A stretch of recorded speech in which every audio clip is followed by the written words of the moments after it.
Hey, welcome to SPN News. अस्सलाम वालेकुम नाज़रीन, तुसी वेख रहे हो SPN news Saudi Punjabi news ते मैं अहमद चौधरी सरफराज अहमद सऊदी अरब तो हुण मैं जनाब एक अफसोसनाक खबर जिहड़ी है वो तुहाडे नाल शेयर कर रहा वां।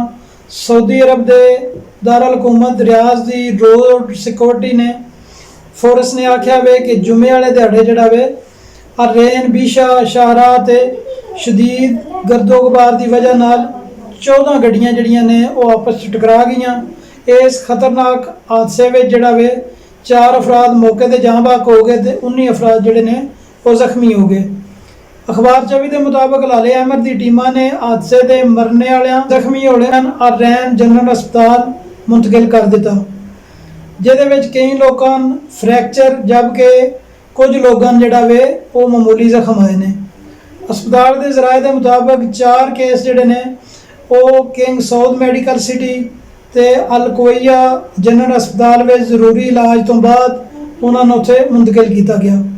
7 केस जड़े ने उन्होंने अल रैन हॉस्पिटल आए तो उन्होंने मरम पट्टी करके जड़ा वे अस्पताल तो फारग कर दिता गया। 7 केस जड़े ने अल रैन अस्पताल में इलाज वास्ते उन्होंने रोक लिया गया, जबकि 8 अफराद जड़े ने जिन्होंने मामूली जख्म आए सन उन्होंने मरम पट्टी करने तो बाद अस्पताल तो फारग कर दिता गया। एक बड़ी अफसोसनाक खबर सी। अल्लाह की ज़ात जनाब जिथे भी तुसी वस रहे हो, अल्लाह की ज़ात हर किसी अपने हिफ्ज़ो अमान में रखे। तो इजाज़त दो अगली खबर तक, रब रखा।